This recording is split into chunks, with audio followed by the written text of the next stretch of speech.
पता नहीं। अच्छा, तो दिनेश करता क्या था? साहब, वह किसी दवाइयों की फैक्ट्री में काम करने जाया करता था, और हाँ, उससे शराब की लत भी थी। पुलिस वहां से चली जाती है। इंस्पेक्टर बैठा हुआ कुछ सोच रहा था। क्या हुआ साहब? मैं ये सोच रहा था कि 2 ही दिनों में 2 खून हो गए, और तुमने एक बात पर गौर किया? क्या साहब? सुरेश और दिनेश दोनों के पेट में जो छुरा घोपा गया था वो एक ही तरह से घोपा गया था, और दोनों के घर की हालत भी एक जैसी थी। वह खूनी आया, बैठा, और फिर उस खूनी ने खून किया होगा।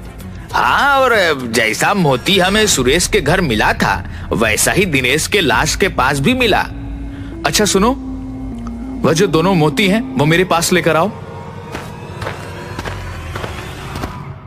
फिर हवलदार दोनों मोतियों के टुकड़ों को इंस्पेक्टर जुगनू की टेबल पर रख देता है।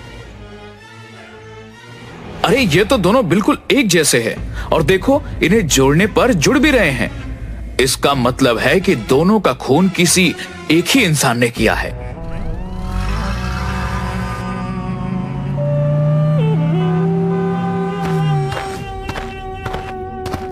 क्या आप इसे जानते हैं?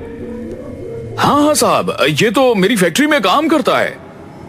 शायद आपको पता नहीं है, पर इसे किसी ने मार दिया है। क्या?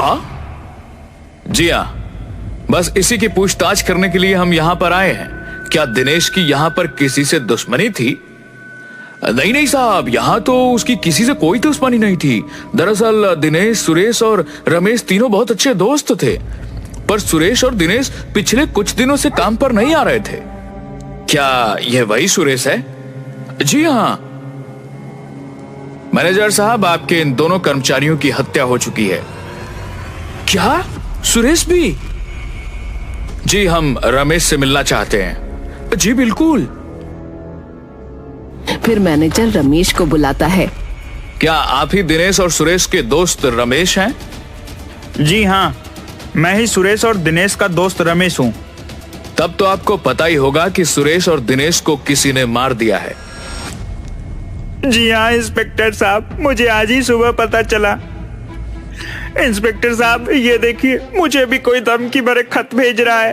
हो ना हो वह खूनी मुझे भी मारना चाहता है, पर मुझे समझ नहीं आ रहा कि उसकी हम तीनों से क्या दुश्मनी है। तुम शराब भी पीते हो? जी, वो कभी कभार।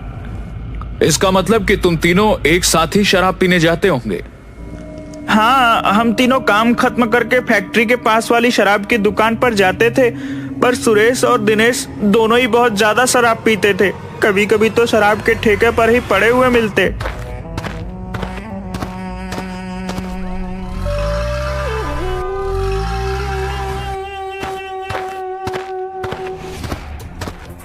इंस्पेक्टर और हवलदार दोनों ही शराब के ठेके पर पहुंच जाते हैं, जहां सुरेश, दिनेश और रमेश तीनों अक्सर जाया करते थे।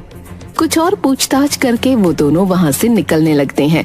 तभी उन्हें शराब के ठेके के बाहर एक औरत मूंगफली बेचती हुई दिखती है। सर, वह देखिए, उस औरत के गले में वैसा ही मोतियों की हार है जैसे मोती हमें सुरेश और दिनेश की लाश के पास दिखे थे। फिर वो दोनों उस औरत के पास जाते हैं। एक मामूली मूंगफली का ठेला लगाने वाली के पास इतना महंगा हीरो का हार क्या कर रहा है? साहब, ये मेरी माँ की आखिरी निशानी है, इसलिए मैं इसे हमेशा पहन के रखती हूँ। क्या आप इन दोनों को जानती हैं? हाँ साहब, ये दोनों और इनका एक दोस्त तीनों यहाँ आकर अक्सर शराब के ठेके पे आते थे और मेरी ठेले से मूंगफली भी लेके खाते थे।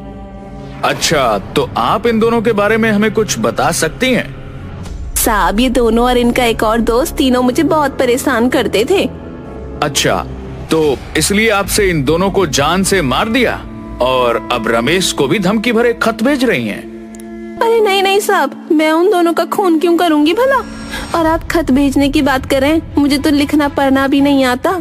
अगर मैं खत लिख सकती तो भला यहाँ पे मूंगफली क्यों बेचती?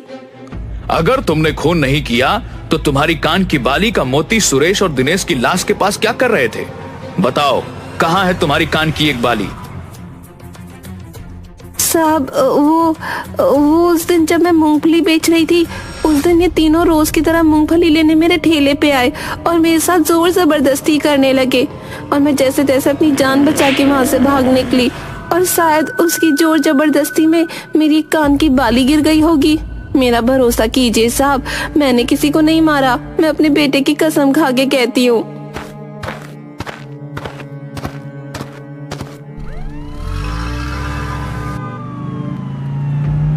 इंस्पेक्टर फिर से उन दोनों के घर जाता है और घर की अच्छे से जांच परख करता है।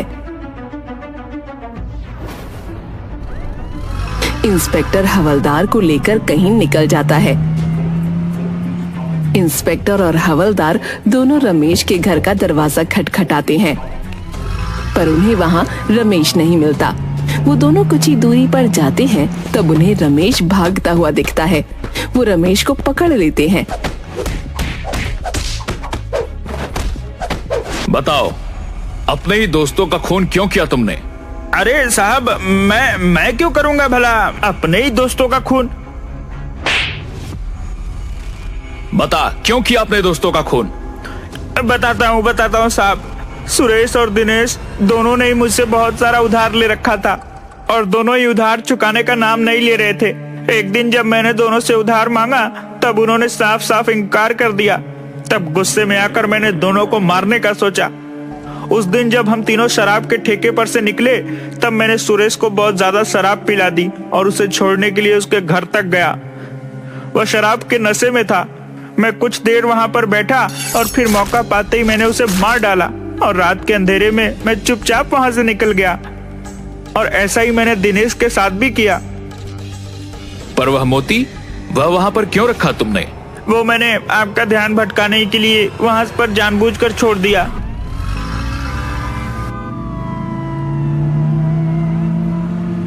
और फिर पुलिस उसे जेल में बंद कर देती है। पर सर, आपको कैसे पता चला कि सुरेश और दिनेश का खून उसके ही दोस्त ने किया है?